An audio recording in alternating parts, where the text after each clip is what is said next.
Kendime bir çay suyu koydum. Sonra güzel bir küçük çay demleyeyim. Şurada terasta ayaklarımı uzattım denize karşı. Kışıltısıyla bir çay içmek istiyorum. Bir tane kuru minder buldum altıma. Baksana halım, minderlerim, her şeylerim ıslanmış. Hey evim bakım su içinde kalmış.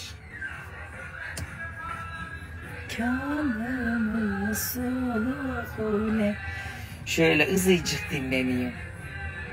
Kendim bıraksam kesin yapacak bir sürü iş bulurum da. Şöyle biraz dinlenmek istiyorum. Biraz da bu dünyanın sefasını ben süreyim. Ama oturdukça aklıma hep bohçada milletine de geleceği geliyor. Of. Onu da bir atlatsam üstünden başka bir şey istemiyorum. Şimdi diyorum ki bir yerleri temizlesem haftaya gene millet gelip çıkacak. Zaten bir sürü temizlik yapacağım. Şu an o ikilemdeyim yani. Obsesifliğimin içinde böyle bir döngü halindeyim. Kafam ya gitti ya gidecek. Kafa yiyeceğim yakında.